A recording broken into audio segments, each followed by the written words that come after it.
सेडी और मैं मिसेस लैनकास्टर के परिवार के साथ चुपचाप बैठे थे जब उनका वकील वसीयत पढ़ रहा था। हम यहाँ पर क्यों आए हैं? बस देखते जाओ, मजा आएगा। देवियों और सज्जनों, आज हम इकट्ठा हुए हैं स्वर्गीय मिसेस लैनकास्टर की वसीयत पढ़ने के लिए, जो कि एक बेहतरीन चरित्र की महिला थी। और ब्ला ब्ला ब्ला, बोरियत हो रही है, काम की बात पर आओ ना।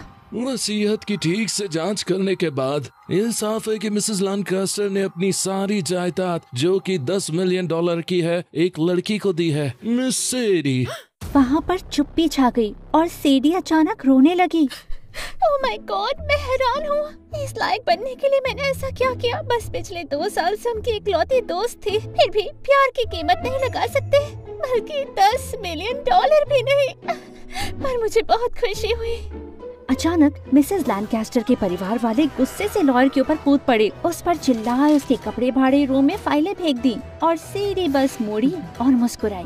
हाय, मैं हूँ क्लोई और यहाँ क्या हुआ वो समझाने से पहले प्लीज लाइक और सब्सक्राइब करें। मेरी बड़ी बहन और मुझ में 2 साल का फर्क था और हम दोनों बहुत अलग थे। सीडी बहुत सुंदर थी, उसके ब्लॉन्ड बाल, नीली आँखें, जबकि मेरे थे काले उलझे बाल और आँखों का रंग पॉटी जैसा। मैं तो लोगों से शर्माती थी, पर सीडी अटेंशन की प्यासी थी और वो जानती थी इसे कैसे पाना है। एक बार हम एक दोस्त की बर्थडे पार्टी में गए और केक कटने से पहले ही सीडी ने रोना शुरू कर दिया। क्या हो गया बेटा? हाँ, मुझे माफ करना। ऐसा है कि जब से मेरी माँ बीमार पड़ी है, मुझे बर्थडे पार्टीज नहीं मिली और कोई इलाज भी नहीं है। क्या हो गया है माँ को? आओ। ओह बेचारी बच्ची, क्यों ना तुम ये केक काट लो। चलो एक विश करो। एक बार वो जानती थी कि आर्ट कंपटीशन हारने वाली है एक बहुत ज्यादा टैलेंटेड बच्चे से, तो वो जमीन पर गिर गई और नाटक करने लगी जैसे उसे मिर्गी का दौरा पड़ा हो, और 1 ही मिनट में पूरी तरह ठीक भी हो गई। ऐसा होता है जब मैंने कई दिनों से खाया या पिया ना हो। इस आर्ट पीस पर मैं कब से मेहनत कर रही थी। और फिर जजेस ने उसको अवार्ड दे दिया।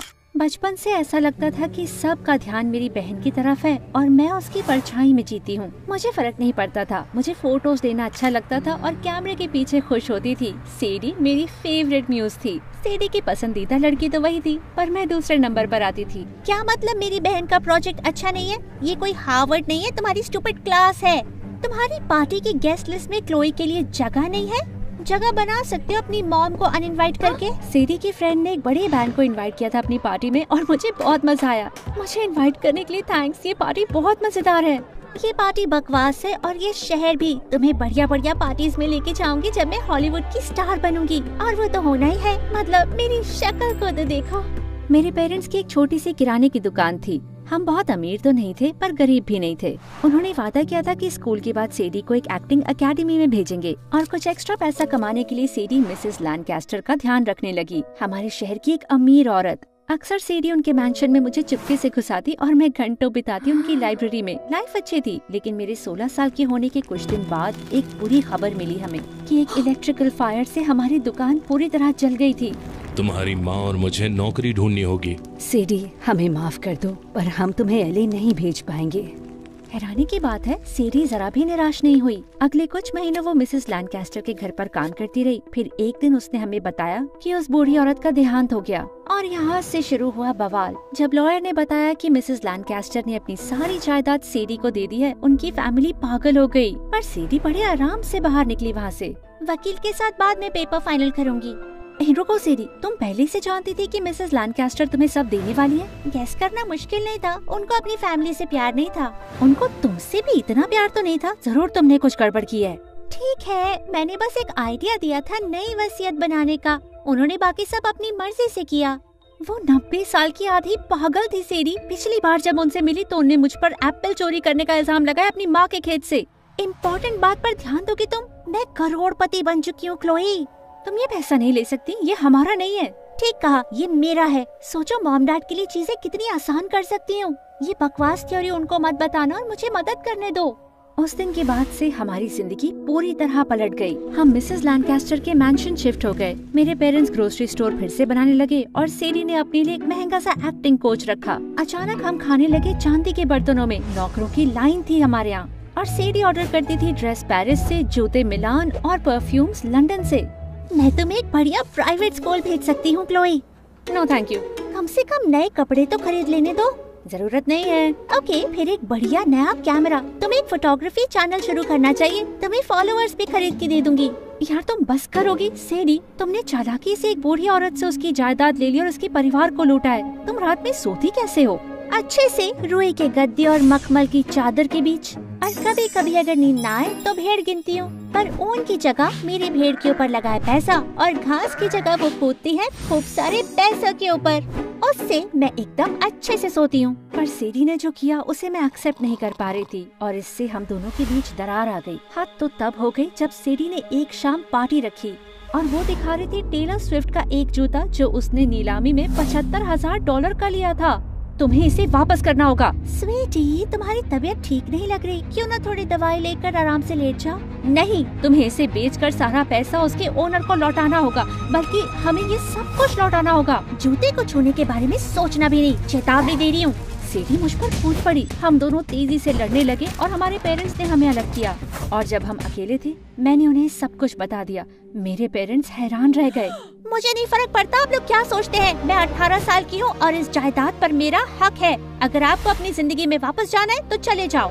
दुकान के लिए दिया पैसा मेरे पेरेंट्स ने सीढ़ी को लौटा दिया और उस रात हम अपने पुराने घर चले गए। अगले दिन हमें पता लगा कि सीढ़ी ने मैंशन को बेचा और एलए शिफ्ट हो गई है। मुझे बुरा लग रहा था कि हमारे बीच चीजें इतनी बिगड़ गईं। मॉम एंड डैड वापस नौकरी पे लग गए। मैं भी हेल्प करना चाहती थी तो मैंने फोटोग्राफी के लिए एक वेबसाइट बनाई और ट्यूटोरियल वाला यूट्यूब पर एक चैनल भी बनाया। जब तक मैंने हाई स्कूल से ग्रेजुएट किया मैं दोनों से थोड़ा पैसा कमाने लगी थी। जल्दी मेरी पहली सोलो एग्जीबिशन होने वाली थी और सबसे अच्छी फोटो के लिए मैं सनराइज के टाइम पर लेक पर गई। मैं अपनी सबसे अच्छी फोटो लेने वाली थी कि अचानक तेज आवाज से मैं घबरा गई। कुछ ही दूर पर एक लड़का नीचे बैठकर रोते हुए बोल रहा था, आँखों आखिरी बार देख लो, बाहों आखिरी बार गले लग लो और होंठ होंठ तुम भी कुछ कर लो। कहीं और जाने का कष्ट करोगे रोमियो, मुझे काम करना है। लड़के ने हैरान होकर मुझे देखा और वाओ बड़ा हैंडसम था। मैं भी काम कर रहा हूँ बेब, मैं एक एक्टर हूँ। वाकई? मुझे तो लगा तुम पागल हो। मुझे एक जरूरी ऑडिशन देना है और मैं यहीं पर प्रैक्टिस करता हूँ। ठीक है, मुझे बस यहाँ पर 20 मिनट चाहिए, तो प्लीज थोड़ी देर शांति बनाओगे।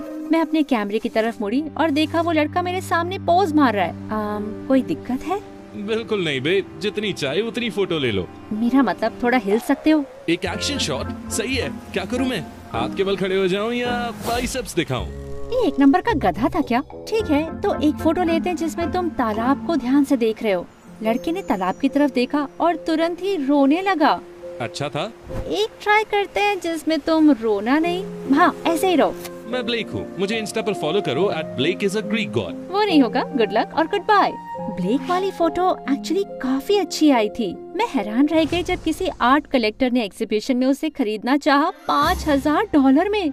बाद में उस रात को मैंने ढूंढ ही लिया ब्लेक द ग्रीक गॉड को इंस्टाग्राम पे। उसे मैसेज करके पूछा कि क्या मुझे कैफे पे मिलेगा। मुझे लगा थोड़ा पैसा उसे भी मिलना फेयर होगा। मैं जानता था तुम्हारा मैसेज आएगा। मैं महसूस कर सकता था हमारे बीच का तेज कनेक्शन। वाह, मुझे तो सिर्फ पछतावा महसूस हो रहा है। ये रहा तुम्हारा चेक, दोबारा मत मिलना। ओ कम ऑन, एक कॉफी से क्या होगा? तुम्हें हायर करना चाहता हूँ मेरी फोटोज लेने के लिए। ऑडिशन टेप के साथ उन्हें हॉलीवुड भेजूंगा। तुम हॉलीवुड जाना चाहते हो? बिल्कुल, इस शक्ल को देखो, कला का नमूना है। ठीक है, एक कप कॉफी पी सकती हूँ। ग्रेट। तुम्हें किसी ने बताया कि तुम्हारी आंखों का रंग बहुत ही सुंदर है, बिल्कुल जैसे पतझड़ के पत्ते या चॉकलेट। मेरी आंखों का कलर पॉटी जैसा है। तुम्हें अपनी तारीफ करने वाला कोई चाहिए बेब। मैं शहर में नया हूँ और मेरे दोस्त भी नहीं है। मुझे खुशी होगी ये काम करके। वो काफी सीरियस था। शुरुआत में तो मुझे बहुत सिली सा लग रहा था, पर एक्चुअली वो काफी स्वीट और फनी है। अक्सर मेरे शूट्स में साथ आता, मेरा बैग कैरी करता और उसके हिसाब से अच्छा टाइम का मतलब है घर पे मूवीज देखना, पिज्जा खाना और फेस मास्क लगाना। मुझे इसकी फोटो खींच के पोस्ट करनी चाहिए। बड़े मैनली लग रहे हो। या बेब, असली मर्द अपनी स्किन का ख्याल रखते हैं और दिल की बात करते हैं। सीडी के बाद मेरा पहला अच्छा दोस्त बना था, पर उससे बहुत अलग था। मैं हमेशा सीडी की छाया में रहती और उसका साइडकिक बनकर वैसे मैं खुश थी, पर ब्लेक मुझे मेन कैरेक्टर फील कराता था और धीरे धीरे मुझे उससे प्यार होने लगा। एक दिन मैं अपने स्टूडियो में कुछ फोटोज एडिट कर रही थी कि अचानक ब्लेक आया और मेरी चेयर तेजी से घुमाई। हम हॉलीवुड जा रहे हैं बेब। क्या? एक बड़े प्रोड्यूसर को मेरा ऑडिशन टेप पसंद आया और वो मुझे अपनी नई मूवी में ले रहा है और उसे अपने प्रोमो के लिए एक फोटोग्राफर भी चाहिए था, तो मैंने तुम्हारा नाम रेकमेंड किया है। ये बहुत अमेजिंग है। मैं तुम्हारे लिए बहुत खुश हूँ। हमारे लिए? और अचानक उसका चेहरा गंभीर हो गया। तुम जानती हो मेरे पास ज्यादा पैसे नहीं हैं और मेरे डैड भी व्हीलचेयर में हैं और मेरी दादी इसी शहर में रहती थी, पर डैड आर्मी में थे और देश के बाहर पोस्टेड थे, तो कई सालों से उनसे नहीं मिले। 2 साल पहले उनका देहांत हो गया। मेरे परिवार को उनकी जायदाद मिलने वाली थी, उससे हमारी बहुत मदद होती, पर उनकी केयर टेकर ने उन्हें धोखा देकर सारी जायदाद अपने नाम करवा ली। उसकी बातें सुनकर मेरा खून सूख गया। काफी मुश्किल रहा है। कई बार मैंने हॉलीवुड के सपने को भूलने के बारे में भी सोचा, पर लगता है चीजें अब फाइनली बदल रही हैं। और तुम मेरा लकी चार्म हो क्लोई, मैं तुमसे प्यार करता हूँ। उसने पास आकर मुझे किस किया, पर मुझे बहुत बुरा लगा। हाँ सही कहा, मैं भी। वैसे तुम्हारी दादी का नाम क्या था? मिसेस लैनकास्टर। तुम ठीक हो बेब? क्या मेरी किस से तुम्हारी सांस रुक गई? बिल्कुल रुक गई।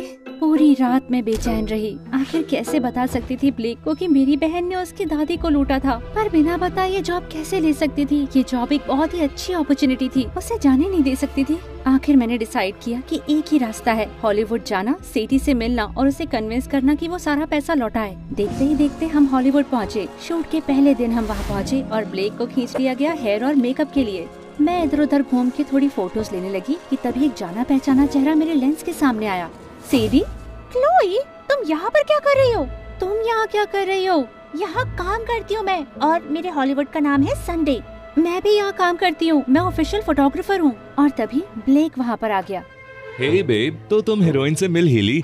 वो हॉलीवुड की उभरती स्टार है और मैं एक्साइटेड हूँ उसके साथ काम करने के लिए। पर गलत मत समझना संडे, मूवी का रोमांस नकली है और मेरा दिल किसी और के पास है। हालात कितने बिगड़ते जा रहे थे। सेडी से मिलना तो मैं चाहती थी, पर ये नहीं चाहती थी कि ब्लेक भी उससे मिले। साथ में काम करना तो दूर की बात है। अगले कुछ हफ्ते बहुत मुश्किल थे। मुझे देखना पड़ता अपनी बहन को मेरे बॉयफ्रेंड के साथ रोमांस करते हुए, और फिर उन्हें ले जाया जाता इंटरव्यूज के लिए। जब भी मैं सेडी से अकेले मिलने की कोशिश करती, वो गायब हो जाती। तो एक दिन मैं सेडी की कार की डिक्की में छुपी और सीधा उसके अपार्टमेंट तक गई। मुझे तुमसे बात करनी है। अगर माफी नहीं मांगने वाली तो मुझे कुछ नहीं सुनना। ठीक है, माफी मांगने आई हूँ। एक बार जब अंदर पहुँचे तो मैं उसकी तरफ गुस्से से मुड़ी। पता था माफी नहीं मांगोगी। सेडी, तुम्हें मिसेस लैनकास्टर का पैसा उनकी फैमिली को लौटाना होगा। ओह माय गॉड, फिर से वही? तुम तो उनके फैमिली लॉयर से भी बुरी हो। तुम जानती हो ब्लेक कौन है? वो मिसेस लैनकास्टर का पोता है। क्या पता उसे कि उसकी दादी के केयर टेकर ने चालाकी से सारा पैसा ले लिया। वो ये नहीं जानता वो तुम हो, मेरी बहन, उसकी प्यारी को स्टार संडे। तभी दरवाजे पर किसी ने दस्तक दी। मेरा योगा इंस्ट्रक्टर आ गया, तुम्हें जाना होगा। मेरे पास और कोई चॉइस नहीं थी, पर ये बात अभी पूरी नहीं हुई। जब मैं होटल पहुंची तो देखा ब्लेक बिस्तर पर बैठा है और उसका सारा सामान पैक था। हे, क्या चल रहा है? तुमने मुझे गलती से कॉल कर लिया जब अपनी बहन से मिलने गई थी। संडे नहीं, सेडी। हाँ, वो जिसने मेरी दादी का पैसा चुराया। ब्लेक सुनो। तुमने मुझे बताया कैसे नहीं? बताना चाहती थी, पर फिर मैंने सोचा कि चुप रहकर मेरा इस्तेमाल करोगी और ये जॉब लोगी। नहीं, बिल्कुल नहीं। मैं यहाँ पर आई थी अपनी बहन को मनाने कि वो सारा पैसा तुम्हें लौटा दे। प्लीज मेरा यकीन करो। नहीं करता। काश तुम्हारी बातें रिकॉर्ड कर पाता, पर तुम दोनों जैसे प्लान मैं नहीं बना सकता। अब मैं उसके साथ काम नहीं करूँगा। मैं घर जा रहा हूँ। तुम ऐसा नहीं कर सकते, ये तुम्हारे लिए एक बहुत बड़ा मौका है। और कुछ चीजें पैसे से ज्यादा जरूरी होती हैं, तुम नहीं समझोगी। ब्लेक चला गया और मुझे बहुत बुरा लगा। मैंने शांत होने की कोशिश करी, पर मेरे सीने में डर बढ़ता जा रहा था। पहले मेरी बहन ने मुझे छोड़ा, फिर मेरे बॉयफ्रेंड ने। मेरा रोना नहीं रुक रहा था, मुझे सांस लेने में तकलीफ होने लगी। अचानक मुझे चक्कर आए और मैं बेहोश हो गई। जब आंखें खुली तो देखा मैं हॉस्पिटल में हूँ और मेरे साथ थी सेडी। ओह थैंक गॉड, तुम उठ गई। क्या हुआ? मैं तुमसे मिलने आई और तुम बेहोश पड़ी थी। ब्लेक को सब पता लग गया और वो चला गया। शायद मुझे एक पैनिक अटैक आया था। तभी अचानक सेडी रोने लगी। क्लोई, मैं तुम्हें कभी चोट नहीं पहुंचाना चाहती थी। मैंने तुम्हें बहुत मिस किया है और मुझे बहुत बुरा लगता है कि तुम मुझे इविल समझती हो। हाँ, मैंने बोला मिसेस लैनकास्टर को नई वसीयत बनाने के लिए, पर वही कहती थी कि उनका इकलौता बेटा सालों से मिलने नहीं आया और बाकी का परिवार लालची है। वो लोग भी इस पैसे के हकदार नहीं थे। विश्वास करो। तुम्हें अब भी लगता है तुमने सही किया? मैं तुम्हें बता रही हूँ, ब्लेक के परिवार को इस पैसे की जरूरत है। तुम्हें कैसे पता कि वो झूठ नहीं बोल रहा? तुम्हें यकीन है कि वो मिसेस लैनकास्टर का पोता है? मैं तुमसे और बात नहीं कर सकती, बस चली जाओ सेडी। सुनो क्लोई, नहीं, चली जाओ। अगले दिन सेट पर अफरा तफरी मच गई थी। प्रोड्यूसर बार बार कोशिश कर रहा था ब्लेक को कॉल करने की, पर ब्लेक अपना फोन उठा ही नहीं रहा था। मैं दुखी होकर एक कोने में बैठी हुई थी कि अचानक मुझे डैड का कॉल आया। क्लोई, मैं जानता हूँ कि तुमसे ज्यादा मांग रहा हूँ, पर क्या तुम घर आ सकती हो? मेरे एक दोस्त ने मुझे मौका दिया है एक बड़े से ग्रोसरी स्टोर को चलाने का, पर वो टेक्सास में है, तो मुझे सारी मदद चाहिए होगी। मैं जानता हूँ ये तुम्हारे सपनों का जॉब है, पर बहुत अच्छी बात है डैड, और बिल्कुल हेल्प करूंगी। मैं अगली ही फ्लाइट लेकर घर आती हूँ। मैंने फोन रखा और मुड़कर देखा, सीडी मेरे पीछे खड़ी थी। तुम जा रही हो? हाँ, डैड को मेरी हेल्प चाहिए। सुनो, अगर ब्लेक वापस नहीं आया तो उसको वो रिप्लेस कर देंगे और जल्द ही मूवी फिर से बनना शुरू हो जाएगी। तुम ये जॉब नहीं छोड़ सकती, तुम्हारी करियर के लिए बहुत अच्छा होगा। जानते हो क्या सेडी, यकीन नहीं होता कभी मैंने तुम्हारी इज्जत करी, ये सोचा कि तुम्हें मेरी परवाह है। उम्मीद है अपने सक्सेसफुल करियर से ही खुश रहो, लेकिन मैं उनके पास जाऊंगी जिनसे मैं प्यार करती हूँ। ये कहकर मैं घर चली गई। मैंने अपने पेरेंट्स की मदद करी शिफ्टिंग में। एक शाम एक बॉक्स को कार पर लेके जा रही थी कि मुझे रास्ते में कोई मिला। मैंने देखा तो वो था ब्लेक। तुम्हें यहाँ मिलने की उम्मीद नहीं थी? तुमने मेरे कॉल्स का जवाब नहीं दिया। हाँ, मैं काफी गुस्से में था, पर फिर सीडी ने मुझसे बात करी। बल्कि अभी वो तुम्हारे घर पे तुम्हारे पेरेंट्स से ही बात कर रही है। सीडी यहाँ पर है? क्या कहा उसने तुमसे? उसने मुझसे माफी मांगी और मुझे $10 मिलियन का चेक दे रही थी, पर मैंने उसे आधा रखने के लिए कहा। मेरी दादी का ख्याल तो रखा था, और उसने मुझे मूवी में वापस आने के लिए कहा क्योंकि बाकी सारे एक्टर्स बदसूरत हैं, उसके साथ अच्छे नहीं लगते। हाँ, सीडी ऐसे ही बोलती है। उसने ये भी बताया कि उसके पैसा लेने के फैसले से तुम खुश नहीं थी और वो एक बुरी बहन रही है। मुझे तुम्हें पहले ही सब बताना चाहिए था, और मुझे तुम्हें इसका मौका देना चाहिए था। मुझे माफ कर दो। सुनो, सीडी तुम्हारे पेरेंट्स को कुछ पैसे दे रही है ताकि वो अपने बिजनेस के लिए हेल्प हायर कर सकें। तुम्हें उनके साथ जाकर अपने सपनों को छोड़ने की जरूरत नहीं है। क्या कोई चांस है कि मेरे साथ हॉलीवुड में तुम वापस आओगी? सोच सकती हूँ, अगर तुम विनती करो और वादा करो कि हर रोज मेरा पैर दबाओगे। बिल्कुल, पर पहले तुम्हें किस कर सकता हूँ बेब? बिल्कुल कर सकती हूँ। उसके पहले क्या मैं तुम्हें गले लगा सकती हूँ?